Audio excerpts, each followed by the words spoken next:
से व्यापार में घाटा होने लगा। उसकी सारी दौलत धीरे धीरे खत्म होने लगी और एक दिन ऐसा भी आया जब उसके पास कुछ भी नहीं बचा और उस पर कर्ज का बोझ चढ़ गया था।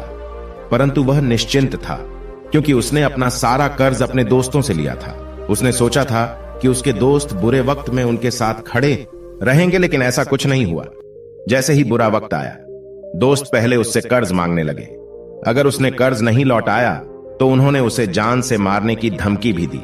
उनके सभी शुभ चिंतक और प्रियजन उससे दूर हो गए। उसके दोस्त जो उसके साथ मस्ती किया करते थे, अब उससे दूर भाग रहे थे। उसका परिवार उसकी गलतियां और कमियां गिनने लगा। उसकी सारी संपत्ति नीलाम हो गई और उसके पास कुछ भी न बचा। जब उसने अपने पिता से मदद मांगी तो पिता ने कहा कि मेरे पास थोड़ी सी संपत्ति है, अगर मैं तुम्हें दे दूंगा तो मैं तुम्हारी मां को क्या कहूंगा। यह संपत्ति हमारा अंतिम सहारा है। सबल के मन में गहरा दुख छा गया। उसके आसपास कोई नहीं था उनके दुख को समझ सके। लोगों के इस विश्वासघात के कारण वह अंदर से टूट चुका था। वह सोचने लगा कि अब जीने का कोई मतलब नहीं है, अब मौत ही मेरा सहारा है। वह आत्महत्या करने के लिए पहाड़ी पर जा रहा था।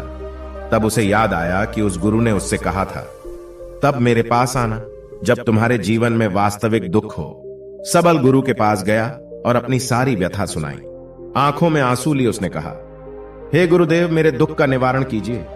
तब गुरु ने कहा कि जब जीवन में असली दुख आए तब मेरे पास आना, मैं इसे जरूर ठीक करूंगा। सबल ने कहा कि यह क्या है, मेरी जिंदगी में दुख नहीं है तो आखिर असली दुख क्या है। गुरु ने सबल से कहा कि पहले आप मुझे बताओ कि आपने अपने दुख से क्या सीखा।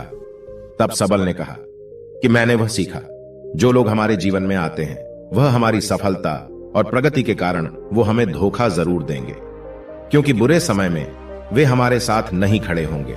वे अच्छे समय में ही हमारा फायदा उठाएंगे और बुरे समय में हमें छोड़ देंगे।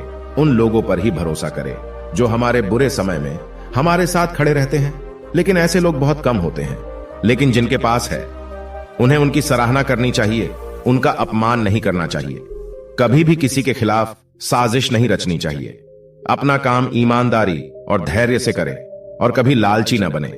अपने सारे दुख दर्द और अनुभव बयां करने के बाद सबल गुरुजी के सामने आंखों में आंसू लिए बैठ गया। कुछ देर बाद गुरु उठे और पेड़ के नीचे गड्ढा खोदा और वो घड़ा निकाला जो सोने के सिक्कों से भरा हुआ था। उसने सबल को देकर कहा, मेरे पास तब आना जब तुम्हारे जीवन में वास्तविक दुख हो। सबल ने अपने गुरु को धन्यवाद दिया और उसे प्रणाम करके चला गया। उस पैसों से उसने एक छोटा सा व्यवसाय शुरू किया।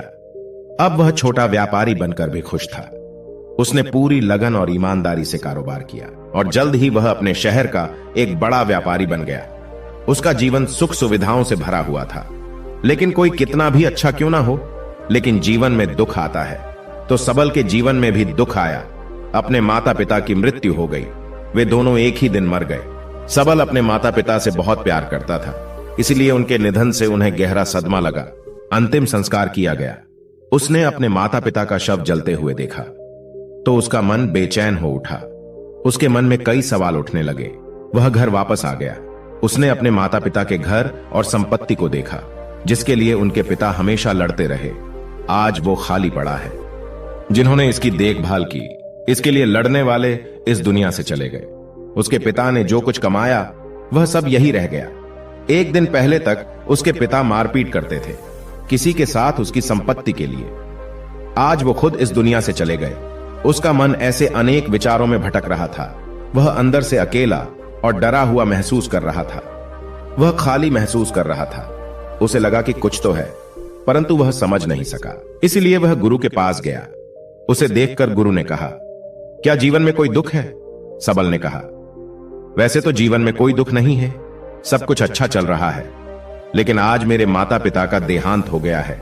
मैं इस घटना से बेहद दुखी और परेशान हूं। गुरु ने कहा, इसमें दुखी होने की क्या बात है? एक दिन सबको मरना है। मुझे भी मरना है, तुझे भी मरना है। शायद तुम कल ही मर जाओ या आज भी मर सकते हो। सबल ने कहा, क्या कह रहे हो गुरुजी? मैं भी मर जाऊंगा, लेकिन मैं अभी जवान हूं। गुरु ने कहा कि सभी जी रहे हैं इसी भ्रम में कि मृत्यु केवल बूढ़ों को आती है, लेकिन ऐसा नहीं है। जवान भी मर जाते हैं, बच्चे मर जाते हैं। मौत का उम्र से कोई लेना देना नहीं है, यह सभी को प्रभावित करता है।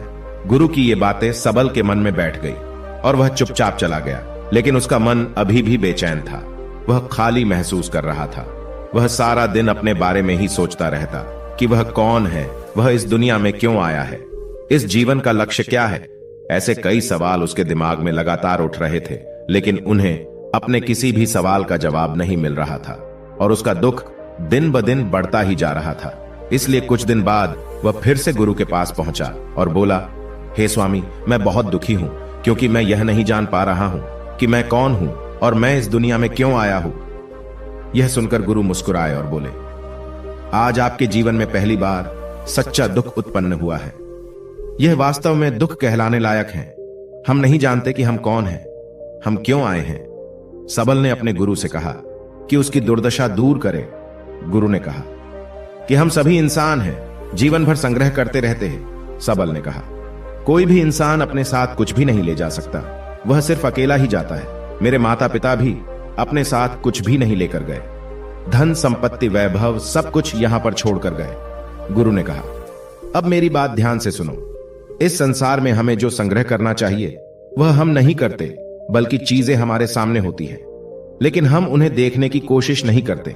हमें इस दुनिया में जो कुछ भी इकट्ठा करना है वह हम खुद हैं। हमें खुद को जुटाना होगा ताकि जब हम मरे तो हम एकजुट हो सके। और खुद को पहचानने में सक्षम होने के लिए हम अंदर बटे हुए हैं। हम प्यार, नफरत, गुस्सा, ईर्ष्या में बटे हुए हैं।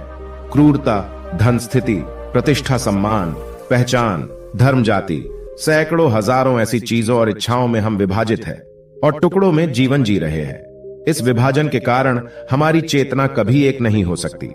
हमारी चेतना व शक्ति बिखरी हुई है, इसलिए हमारे पास इतना समय नहीं है, इतनी ऊर्जा नहीं कि हम मुड़ सकते हैं और अपने भीतर देख सकते हैं। वास्तव में धन, सम्मान और सुविधाओं के अभाव को लोग दुख समझते हैं और जीवन भर के लिए इसे दुख कहकर रोते रहते हैं और समाधान खोजने का प्रयास करते रहते हैं। उन्हें अपना समाधान कभी नहीं मिलेगा, क्योंकि जिसे लोग दुख कहते हैं वह वास्तविक दुख नहीं है। यह सिर्फ एक आदमी की इच्छा है। उसकी इच्छा कभी पूरी नहीं होती, इसीलिए व्यक्ति को कभी उनके प्रश्नों का समाधान नहीं मिलता। इसलिए इन सब से परे यदि आप अपने दुखों का परम समाधान चाहते हैं तो सबसे पहले खुद को समेटना होगा। इस दुनिया से अपनी ऊर्जा वापस ले लो और इकट्ठा करो। अपने आप पर ध्यान केंद्रित करो, स्वयं पर ध्यान दो। अपने मृत्यु से पहले अपने आप को जानने की कोशिश करो। बिखरो मत, सबल ने कहा। गुरुजी, क्या हम इस संसार को छोड़ दें? हमारी सभी इच्छाओं को मार देना चाहिए। किसी से प्रेम नहीं करना चाहिए, धन संग्रह नहीं करना चाहिए, सम्मान की आशा छोड़ देनी चाहिए। गुरु ने कहा कि भावनाओं और इच्छाओं से ऐसे बिखरे हुए मनुष्य में से बाहर निकल आओ, जैसे कोई पत्थर पहाड़ से अलग होकर गिरे तो जिस पर पर्वत का कोई कंट्रोल नहीं होता सिवाय देखने या परेशान होना और कुछ खोना। ठीक वैसे ही बिखरे हुए मनुष्य की इच्छाएं बेकाबू और दर्दनाक है। उसका अनियंत्रित मन इच्छा करता रहता है और कल्पना करता रहता है और यह दुख देता है। लेकिन जब एक व्यक्ति अपने मन को एकत्र करता है तो वह जो कुछ भी करता है वह उसके नियंत्रण में होता है। फिर उसकी इच्छा से इच्छाएं भी उत्पन्न होती है। फिर सबल ने कहा कि आपने मेरे असली दुख का समाधान कर दिया। आपका बहुत बहुत धन्यवाद। अब से मैं खुद को समेटने और खुद को तलाशने की कोशिश करूंगा।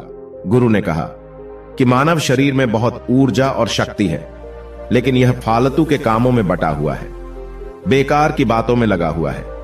यह एक बहुत ही शक्तिशाली मशीन की तरह है और वह बिना सोचे समझे अपनी शक्ति बर्बाद कर रहा है और बिना किसी नियंत्रण के। इसीलिए इस शक्ति पर ध्यान दे, अपनी चेतना और इसे इकट्ठा करे। सबल को अपने प्रश्नों का उत्तर मिल गया। उसने अपने गुरु का धन्यवाद किया और चुपचाप चला गया।